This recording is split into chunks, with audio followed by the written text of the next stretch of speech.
वह जो खुद मरना चाहता था, उसका कत्ल किसने किया? एक दोस्त ने दूसरे दोस्त से कहा कि मुझे गोली मार दे। वह उसी के हाथों मरना चाहता था, यह उसकी ख्वाहिश थी। दोस्त ने मना किया, उसके बावजूद उसका कत्ल हो गया। एक ऐसी कहानी जिसके अंत का अंदाजा लगाना मुश्किल है। एक अजीबोगरीब कहानी जो आपको भी हैरान करेगी। मैं हूं पारस जायसवाल और मैं लेकर आया हूं आपके लिए अपनी ही लिखी हुई सस्पेंस की वो कहानियां जो आपको हैरान भी करेंगी और आपका मनोरंजन भी करेगी। सस्पेंस कहानियों की दुनिया में आपका स्वागत। दूसरा एपिसोड है। अगर इसका पहला एपिसोड आपने नहीं देखा तो पहले पहला एपिसोड देखिए।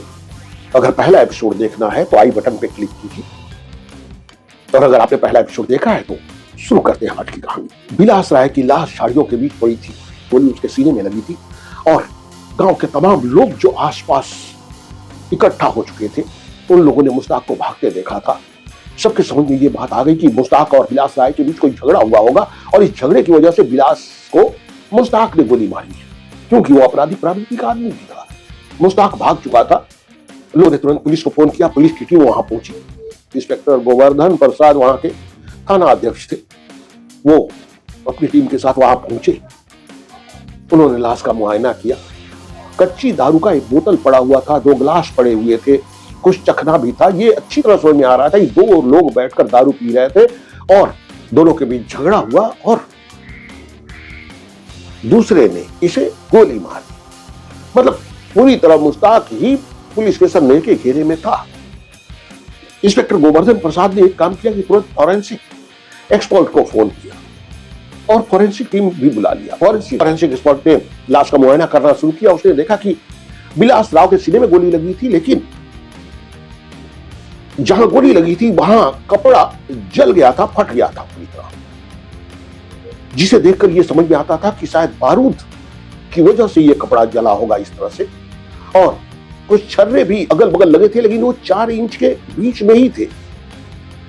फॉरेंसिक एक्सपर्ट ने इंस्पेक्टर गोवर्धन प्रसाद को बताया कि यह गोली बहुत ही करीब से मारी गई है और 12 बोर के देसी कट्टे से मारी गई है। 12 बोर का देसी कट्टा, जिससे सिर्फ एक ही गोली चल सकती है, करीब से गोली मारी है, जिसमें से बारूद जब ब्लास्ट होकर गोली अंदर गई है तो उसके छर्रे जो बिखरे हैं वो आसपास ही बिखरे हैं और कपड़ा भी जल गया है। यह बात कंफर्म है कि गोली बहुत ही करीब से मारी गई है। खैर, पुलिस की छानबीन अभी चल ही रही थी, तभी विलास राय के घर वालों को इस बात का पता लग गया और रोते हुए वहां पहुंचे। विलास राय की पत्नी मीना अपनी दोनों बेटियों के साथ वहां पहुंची और फुट फुट कर रोने लगी। पुलिस वालों ने उन्हें लाश के करीब नहीं जाने दिया। वो दूर ही बैठी अपनी फुट फुट कर रो रही थी। दोनों बेटियां उससे लिपट के रो रही थी। संध्या जो बड़ी बेटी थी 21 साल की, और छोटी बेटी रूबी जो 12 साल की थी। और रोते रोते मीना भी यही कह रही थी कि मैंने इनको कितनी बार मना किया कि मुश्ताक का साथ छोड़ दीजिए, किसी गुंडे मवाली से साथ करेंगे, उसके साथ बैठकर पिएंगे तो एक न एक दिन ऐसे अंजाम ही देखने को मिलेंगे। मेरे बार बार समझाने के बावजूद ये नहीं माने। आखिर वही हुआ जिसका डर था। वो रो रही है। इंस्पेक्टर गोवर्धन प्रसाद लाश का पंचनामा बनाते हैं और उसे पोस्टमार्टम के लिए भेजते हैं। वह गांव वालों का बयान लेते हैं। गांव वालों ने मुश्ताक को वहां से भागते देखा है। वह खुद चश्मदीद गवाह है कि मुश्ताक यहां से भागा है। उसके हाथ में पिस्तौल भी था। गांव वालों ने यह नहीं देखा था कि उसके हाथ में कौन सा पिस्तौल है, लेकिन हाथ में पिस्तौल देखा था। यही बयान गांव वालों ने दे दिया। अब पुलिस की नजर में प्राइम सस्पेक्ट जो था वो था मुश्ताक, और मुश्ताक भी ये बात जानता था कि मैं फंस जाऊंगा। गांव वालों ने मुझे भागते देखा है, तो इसीलिए वो सिवरही छोड़कर बिहार के बॉर्डर में प्रवेश कर चुका था। बिहार भाग गया था। वो गोपालगंज में कहीं छुपा हुआ था। इधर इंस्पेक्टर की छानबीन चल रही थी। गोवर्धन को यह भी पता लगता है कि विलास राय की पत्नी मीना का अफेयर भी किसी के साथ था। उसे यह भी पता लग जाता है कि विलास राय की बेटी संध्या का अफेयर वहीं उसी गांव के एक युवक संदीप के साथ है, और संदीप बाकायदा घर में आना जाना करता है। कई बार घर पर रुकता भी है, रहता भी है। इंस्पेक्टर का दिमाग घूमने लगा कि ये कैसा परिवार था। फिर इंस्पेक्टर ने मीना से पूछताछ की। कत्ल के पीछे कोई बड़ा कारण तो समझ में आ नहीं रहा है। किस बात का झगड़ा था मुश्ताक और विलास राय के बीच? वो बताती है कि कई बार मुझे महसूस हुआ कि उसकी नजर मेरी संध्या पर थी। इंस्पेक्टर सुनकर चौंकता है और कहती है शायद हो सकता है इसी वजह से उसने गोली मार दी हो, तो आप ही अच्छी तरह पता लगा सकते हैं। इंस्पेक्टर पूछता है कि संदीप कौन है? तो कहती है कि संदीप हमारे इसी गांव का रहने वाला है, उसने काफी हमारी मदद की है, घर में आता जाता है और जरूरत की सारी चीजें भी लेकर आता है। जानबूझकर मुश्ताक ने ही ये भी अफवाह गांव में फैला दी कि संदीप का मेरी बेटी के साथ कोई चक्कर है। जब आदमी परेशानी में हो तो कोई भी उंगली उठाता है ना साहब। मीरा ये सब बता रही है। इंस्पेक्टर अपनी छानबीन जारी रखता है, लेकिन छानबीन के लिए कुछ बचा नहीं है। मुश्ताक के लिए अपने सारे मुखबिरों को लगा देता है कि किसी तरह मुश्ताक पकड़ा जाए।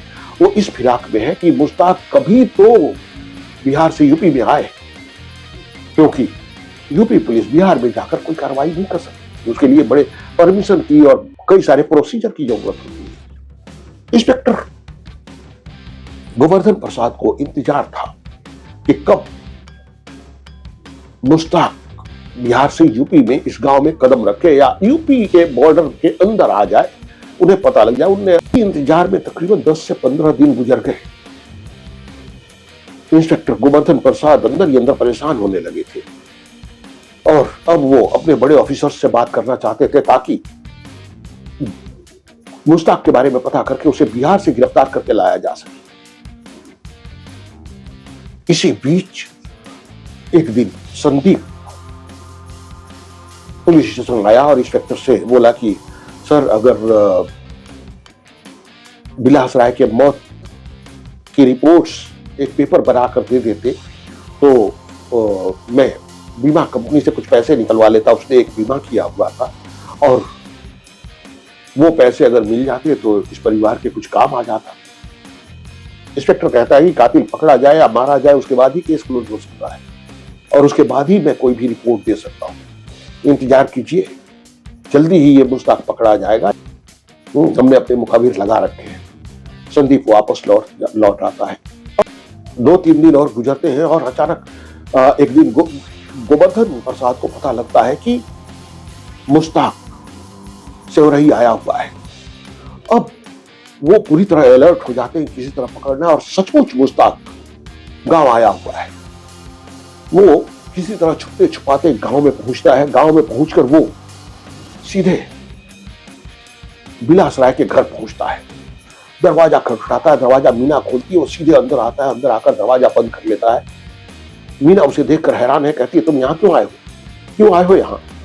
और वो कहता है देखिए भाभी, मेरी बात समझिए, अखबार में भी पढ़ रहा हूं, सब लोग मुझे कातिल समझ रहे हैं, जबकि सच ये नहीं है।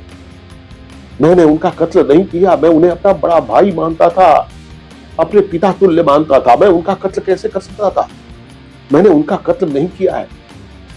दूसरी तरफ इंस्पेक्टर गोवर्धन प्रसाद, उन्हें गांव से भी इस बात की खबर मिल जाती है, वो गांव में आया हुआ है। ये भी खबर मिल चुकी है कि विलास राय के घर में है।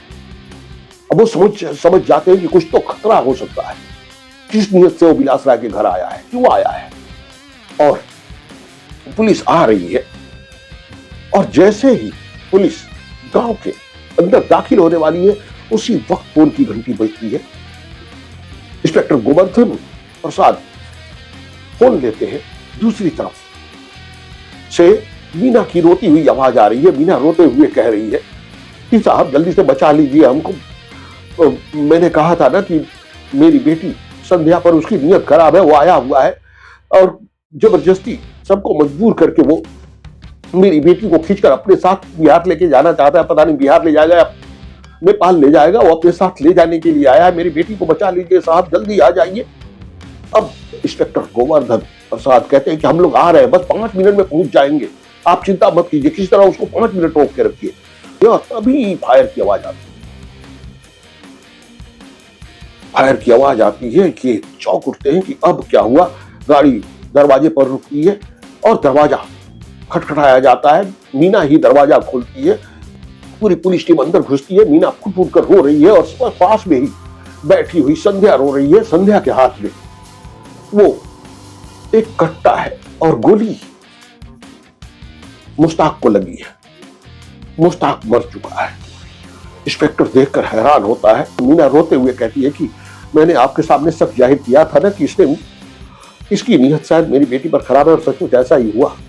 ये हमारे पास आया था। पहले तो मुझे यकीन दिलाने की कोशिश कर रहा था कि इसने मेरे पति को नहीं मारा। उसके बाद इसने कहा कि संध्या को ले जाने आया हूं। मैं संध्या से प्यार करता हूं और मैं इसके साथ ही जीऊंगा मरूंगा। मैं इसे ले जाने आया हूं। मैं इसे कैसे जाने देती साहब? तब तक ये संदीप भी आ गया। पूछिए संदीप से क्या हुआ था। अब संदीप बताता, संदीप भी वही है। अब संदीप बताता है कि साहब वो हम लोग भड़क उठे इसके ऊपर कि तुम इसको लेके कैसे जा सकते हो, ऐसे कैसे ले जा सकते हो। और अचानक उसने कट्टा निकाल लिया। कट्टा निकालकर सीधे संध्या को ही लगा दिया। हम लोग तो हैरान थे कि आखिर करें तो क्या करें। संध्या ने कट्टे वाला हाथ पकड़ लिया। अब दोनों ही उलझ गए साहब, और न जाने ये क्या हुआ, कैसे हुआ, हम तो कुछ समझ ही नहीं पाए। लेकिन गोली चली और गोली उसे लगी। कट्टा संध्या के हाथ में था। संध्या ने खुद को बचाने के लिए गोली चलाई थी और ये हमारे सामने ही मारा गया साहब। संध्या भी फूट फूट कर रो रही है और इंस्पेक्टर कहता है कि समझ गया मैं पूरा मामला। ऐसे हत्यारों का अंजाम ऐसा ही होता है। इंस्पेक्टर लाश को बड़े गौर से देखता है। वो हवलदार से कहता है कि जरा पलटी करो, लाश को पलटी करो। लाश को पलटी करते हैं और इंस्पेक्टर देख के हैरान रह जाता है कि वो 315 बोर की देसी पिस्तौल उसके कमर में खुशी हुई है पीछे। हवलदार वो पिस्तौल निकालता है और इंस्पेक्टर कहता है कि इसके पास 315 बोर की 6 राउंड की ये पिस्तौल थी। इसके बावजूद इसने कट्टे से कवर करने की कोशिश की। अलग से कट्टा लेके आया था 12 बोर का। ये आखिर मामला क्या है? अब वो तुरंत फिर से फॉरेंसिक एक्सपर्ट को फोन करता है कि आप जरा यहां आ जाइए। ये सुनकर संदीप, संध्या, मीना सबके चेहरे के रंग उड़ जाते हैं। आखिर सच्चाई क्या थी? इसकी मौत कैसे हुई, क्यों हुई, क्या थी सच्चाई? और इस पूरी कहानी के पीछे वो राज जिसे जानकर आप हैरान रह जाएंगे। वो राज खुलेगा अगले एपिसोड में। इस कहानी का ये तीसरा एपिसोड होगा और अंतिम एपिसोड होगा जिसमें आपके सारे सवालों का जवाब मिलेगा, सारे राज खुलेंगे और वो सच्चाई, क्यों वो अपने आप को मारना चाहता था, क्यों अपने दोस्त के हाथों गोली खाना चाहता था, सारी सच्चाई आपके सामने होगी। तो तीसरा एपिसोड देखना ना। अगर आपको ये एपिसोड पसंद आया हो तो लाइक करें, शेयर करें, कमेंट करें, सब्सक्राइब करें और कमेंट करके बताएं कि आपको ये स्टोरी कैसी लगी। तो मिलते हैं अगले एपिसोड में। धन्यवाद।